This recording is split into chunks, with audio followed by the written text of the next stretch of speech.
Il est 19h, bonsoir à tous, bienvenue dans ce journal. La communauté internationale soutient la décision du Maroc d'intervenir dans la zone tampon de Guerguerat. Le monde arabe notamment salue en des termes clairs la démarche légitime ordonnée par Sa Majesté le roi Mohamed VI pour rétablir la liberté de circulation civile, commerciale et tampon du Sahara marocain. Nous terminerons cette édition sur une belle note musicale. Sahra Diali, le nouveau titre du rappeur marocain AZ. Sahra Diali, un clip pour célébrer une date phare de l'histoire du royaume, le 45e anniversaire de la Marche verte. Nous découvrirons le clip en fin de ce journal. Avant de refermer ce journal, je vous propose de découvrir le nouveau titre musical aux sonorités rap du Marocain Mohamed Belkhemis, alias AZ. Son dernier opus porte le nom de Sahra Diali, un clip qui sort en phase avec le 45e anniversaire de la Marche verte. Sarah Katira fait sa rencontre, c'est un reportage d'Amin Hannaoui et Soufiane Ibrahimi. Lève les bras, je veux entendre tout le monde. Sahra Diali 2005. Sahra Diali est le nouveau clip du rappeur avant-gardiste AZ en compagnie de Soufiane Ould Gadia alias Shaiba et Négaphone. Un travail artistique dévoilé à l'occasion du 45e anniversaire de la Marche verte. Les artistes ont placé la barre très haut côté production pour avoir en fin de parcours un titre à la hauteur de l'événement historique. On a choisi ce morceau parce que c'est un morceau qui nous tient à cœur. Moi, je suis artiste depuis presque 25 ans. On était sur la scène nationale depuis les années 90. On a été toujours engagé dans nos paroles, on va dire un petit peu underground et tout ça. Et donc on était toujours vrai, alhamdoulilah. Et on le reste. Après une disparition de 12 ans, on revient avec un message très très très fort, un message patriotique, un message qui parle sur le Sahara marocain. Et on est fiers d'avoir fait ce morceau. L'idée leur trottait dans la tête il y a plus de 4 ans. Un temps suffisant pour ficeler le clip. Paroles bien choisies, composition musicale appropriée, tout ça a donné un travail glorifiant la grandeur d'un roi, d'une nation et d'un événement historique. Le rôle de l'artiste est important dans toute affaire nationale. La marocanité du Sahara n'est plus à discuter. Je suis marocain et comme nous tous, je clame haut et fort Sahra Dialna. Ce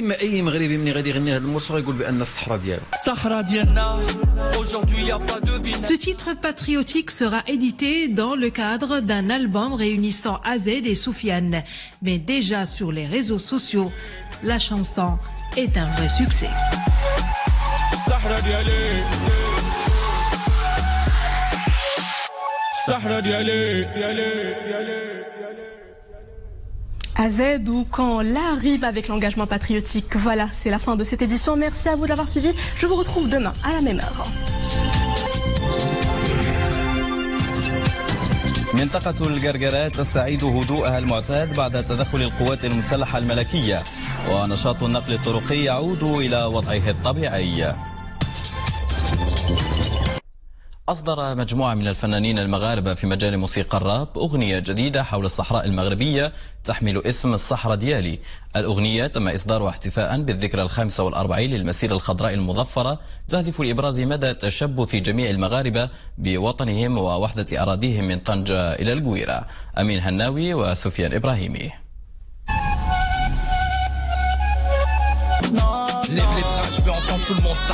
الصحراء ديالي عمل فني جديد للمغني والمنتج الموسيقي المغربي محمد طارق بن خميس رفقة الفنانين سفيان ولد القادية ونيغافون، والذي تم إصداره في إطار احتفالات الشعب المغربي بالذكرى 45 للمسيرة الخضراء المظفرة. عمل فني تم إصداره بعد سنوات من الغياب عن الساحة الموسيقية لإبراز مدى تشبث جميع المغاربة بوحدة وطنهم من طنجة إلى القويرة. تقريبا خدات تقريبا واحد 4 شهور 5 شهور 6 شهور باش تصيب هذا العمل.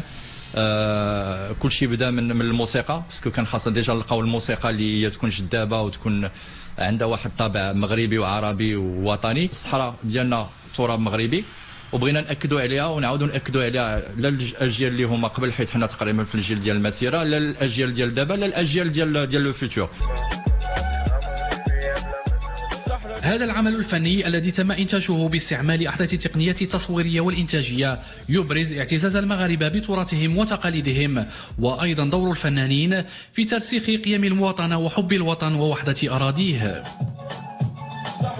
الفنان هو عنده رسالة خاصو يوصلها للجمهور ديالو، ويوصلها بواحد التقنيه بواحد المستوى اللي يكون عالي واسلوب رائع، لان الصحراء ديالي انا مغربي والصحراء ديالي ولا مزايده في هذه القضيه هذه، كما اي مغربي ملي غادي يغني هذا المرسل يقول بان الصحراء ديالو. الصحراء ديالنا الصحراء المغربيه في وجدان جميع المواطنين، رسالة حملها هؤلاء الفنانين لتجسيدها على ارض الواقع في عمل موسيقي من قلب اقاليمنا الجنوبيه. الصحراء ديالي الصحراء ديالي. شكرا على طيب المتابعة، في أمان الله.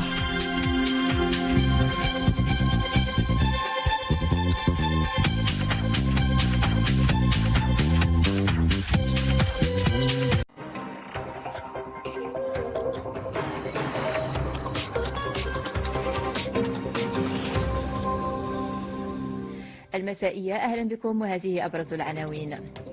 الحركة تعود إلى وضعها الطبيعي على مستوى معبر القرقرات الحدودي، تنقل سلس للأشخاص وتدفق للبضائع يؤمنه الحزام الأمني المقام بتعليمات ملكية. في النشرة نرصد لكم آخر الصور من هناك.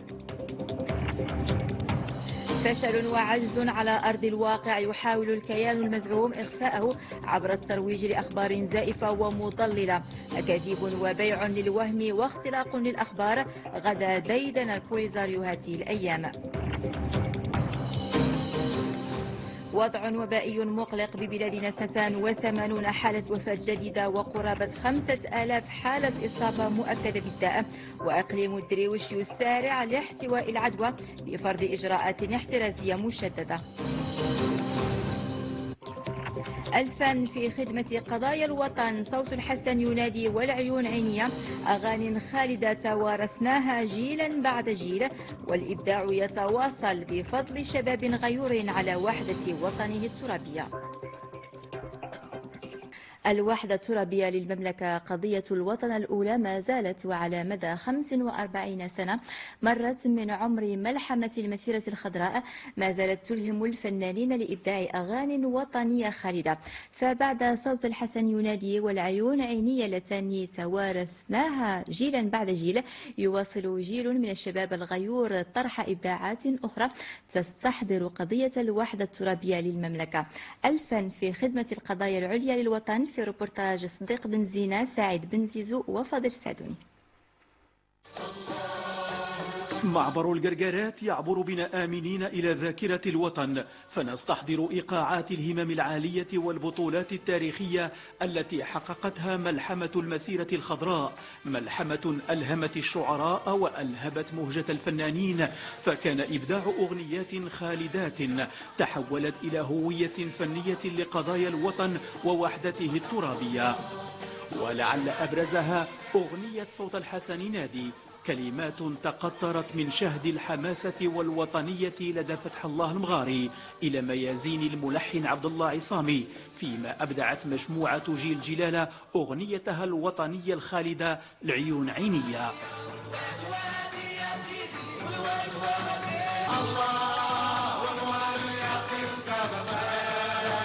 بطبيعة الحال الفنان في هذا الوقت ما يمكن له إلا يبدع ويحشد ويساهم في حشد العزائم. فكانت النقاش كيف يمكن كيف يمكن إبداع أغنية، بالإضافة إلى أنه الموضوع موضوع يهم جميع المغاربية، حاضرهم ومستقبلهم وماضيهم التاريخي. ما كانتش يومين حتى كانت المجموعة كتسجل في استوديو ديال التلفزة المغربية الأغنية ديال العيون عينية.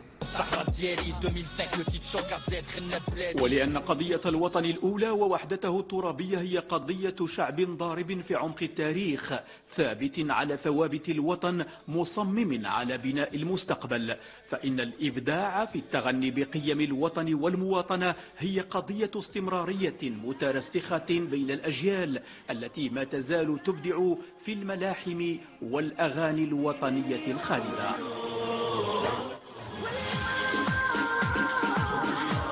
جاتني فكره وقلت للاخ ديالي، بقيت نتناقش انا وياه، قلت له هاد لي جان ديال اليوم، هاد الجيل الجديد خصنا نوصلهم الاغنيه ديال العيون عينيه، ولكن خصنا نوصلهم بواحد الطريقه اللي سهله، واحد الطريقه اللي ديال هاد الوقيته باش الشباب يتقبلوها بسهوله. وهذا هو اللي خلانا تعاملنا مع الموزع جلال الحمداوي، وكانت الفكره ديال التوزيع في محلها، والحمد لله الاغنيه نجحت بزاف وعرفت انتشار واسع، واللي بقات لحد الان حيه وتوارثها هذا الجيل الجديد. مع كل تكبيرة إيقاع يهز مشاعر الوطنية في كل مغربي، ومع كل إيقاع يستعيد السامع نسج ملحمة الوطن المتجددة، ومن جيل إلى جيل يتواصل الإبداع بصدقية القضايا العادلة للوطن، وعلى رأسها قضية الوحدة الترابية التي ألهمت على مدى 45 سنة ولا تزال تلهم أجيالا من الفنانين في مختلف مجالات الإبداع.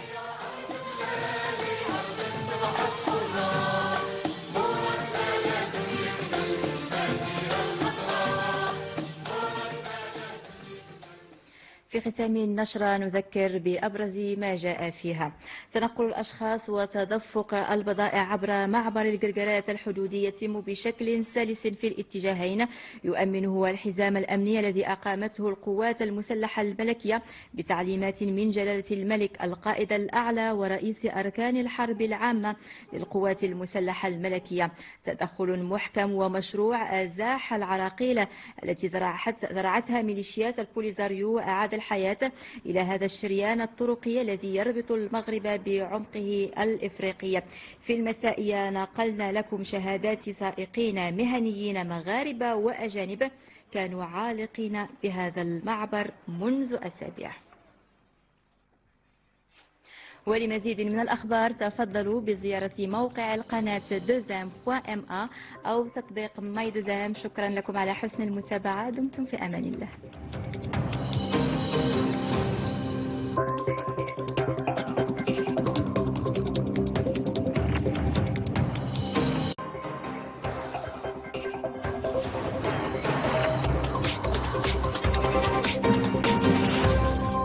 Et les artistes se mobilisent également pour défendre l'intégrité territoriale du royaume.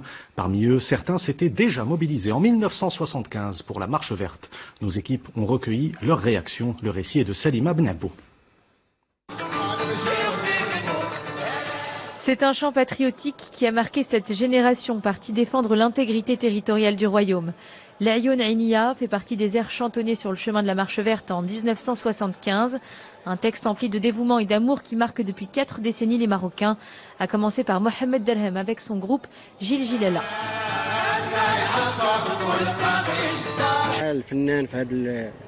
En de telles circonstances, l'artiste ne peut que créer et contribuer à la mobilisation de toutes les bonnes volontés.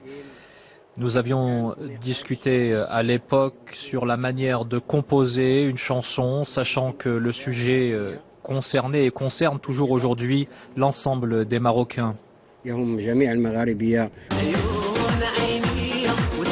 Dans un tout autre registre, sur des tons plus pop, c'est l'artiste natif Doujda Douzi qui a remis au goût du jour l'Ayoun Aïnia en 2014.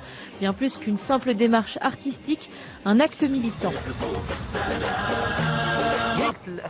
Je discutais avec mon frère et je voulais trouver un moyen de transmettre à la jeunesse marocaine ce pan de notre histoire.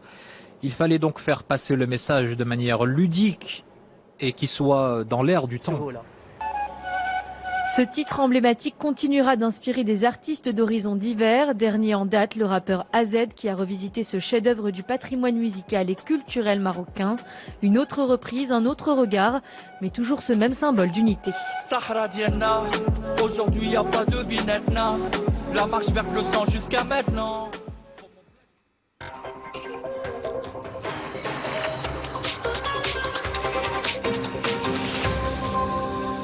طابت أوقاتكم مشاهدين بكل خير، وأهلا بكم إلى المسائية مستهلها بالعناوين.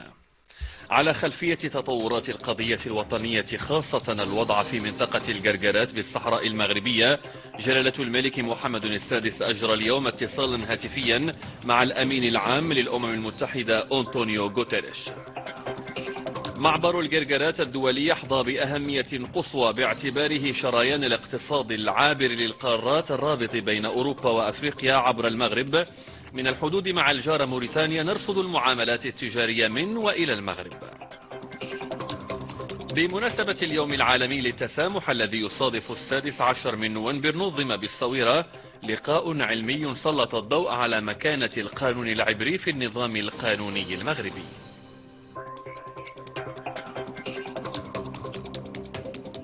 وحضور مميز لأعمال فنية على مواقع التواصل الاجتماعي في سياق مستجدات الوضع بالجرجرات بهدف ضمان تعبئة وطنية شاملة، خصوصا في ملف الوحدة الترابية للمملكة.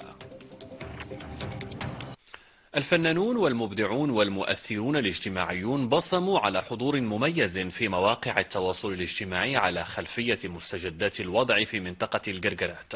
هو دليل آخر على حضور القضايا الوطنية، وفي مقدمتها قضية الصحراء المغربية، في إنتاجات الفنانين وصناع المحتوى بهدف ضمان تعبئة وطنية شاملة كانت وما تزال تلتئم حولها مختلف شرائح المجتمع. روبورتر سمير بوحميدي وعثمان مواضيع. Sahara Diana, aujourd'hui y a pas de binetna, la marche vers le sang jusqu'à maintenant. الاهتمام بالقضايا الوطنية يصب في خانة الأساسيات لدى الفنانين المغاربة والمؤثرين الاجتماعيين، وبرفقتهم نكتشف إبداعات تتغنى بالوطن والراية المغربية، كما أن الأحداث الكبرى دوما تكون في صميم اهتماماتهم.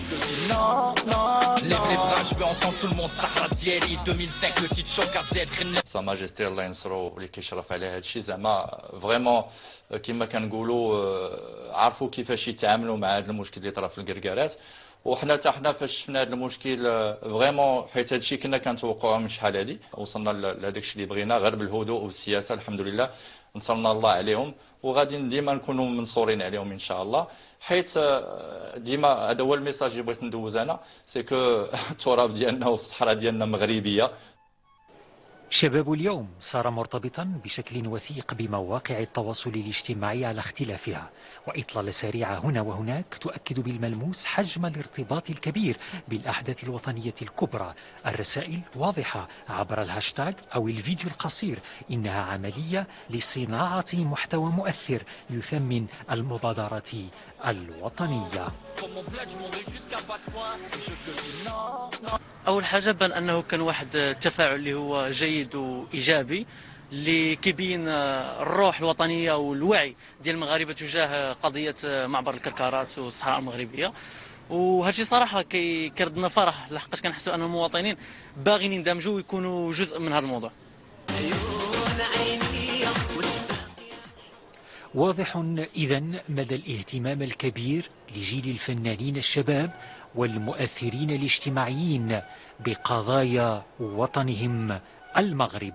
كتعرفوا التاريخ فوراكور، تابعينا كتذبحوا غتصوروا غير الباكور كتصنعوا كتطوروا. بهذه المقاطع نأتي إلى ختام النشرة، وفي الختام إليكم تذكيرا بأهم ما جاء فيها.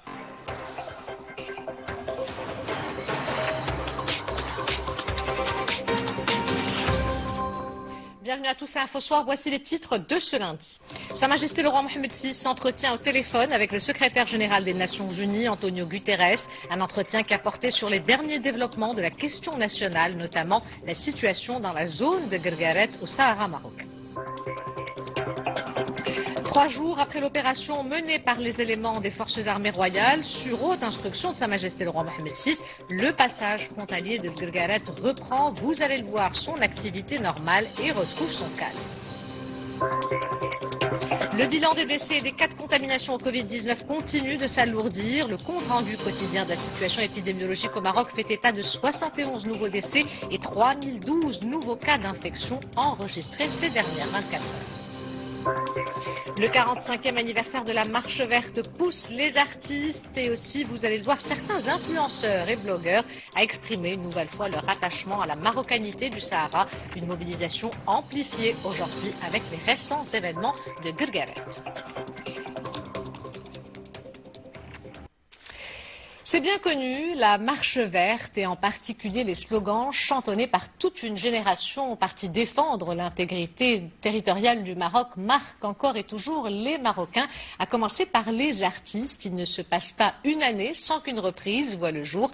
Les récents événements de Guerguerat ont poussé les artistes et aussi, vous allez le voir, certains influenceurs et blogueurs à exprimer une nouvelle fois leur attachement à la marocanité du Sahara. C'est un reportage de Samir Bouhmidi, le récit et de Salim Abneb. Cette air, chantonnée par quelques 350 000 Marocains partis défendre l'intégrité territoriale du royaume, immortalise ce moment qui restera dans l'histoire. Ce slogan patriotique inspire depuis 4 décennies des artistes d'horizons divers. Dernier en date, le rappeur AZ qui sort à l'occasion du 45e anniversaire de la Marche Verte, la version rap de ce chant aux côtés de Négaphone.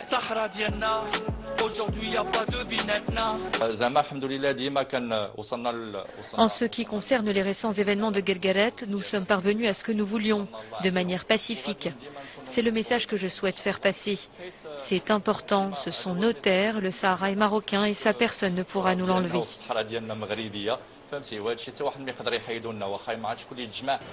Depuis les récents événements, une très forte mobilisation s'est mise en place sur les réseaux sociaux et notamment sur Instagram. Le compte de Issam Dahmouni compte une communauté de quelques 15 000 followers. Ces messages de soutien aux forces armées royales ont été largement relayés. Les internautes ont été très réactifs. Cela prouve le patriotisme des Marocains et leur attachement à la marocanité du Sahara. Cela nous rend fiers et je vois que les Marocains sont dévoués. Que ce soit sur les réseaux sociaux ou à travers la musique, la Marche Verte continuera de mobiliser des générations de Marocains attachés à l'intégrité territoriale du royaume. Avant de nous quitter, je vous rappelle l'une des principales informations de ce journal, cet entretien téléphonique qu'a eu Sa Majesté le roi Mohammed VI avec le secrétaire général des Nations Unies, Antonio Guterres. Un entretien qu'a porté sur les derniers développements de la question nationale, notamment la situation dans la zone de Guerguerat au Sahara marocain. Au cours de cet entretien, Sa Majesté le roi a souligné qu'après l'échec de toutes les tentatives louables du secrétaire général, le Royaume du Maroc a pris ses responsabilités dans le cadre de son droit le plus légitime, d'autant plus que ce n'est pas la première fois que les milices du Polisario s'adonnent à des agissements inacceptables. Le Maroc a rétabli la situation, réglé définitivement le problème et restauré la fluidité de la circulation. Voilà, c'est la fin de cette édition. L'information se poursuit sur notre site 2m.ma et sur l'application My2m. Le prochain journal El Messaïa vous sera présenté par Zakaria et Abdelmjid. Quant à moi, j'aurai le plaisir de vous retrouver demain si tout va bien. En attendant, portez-vous bien et excellente soirée à tous.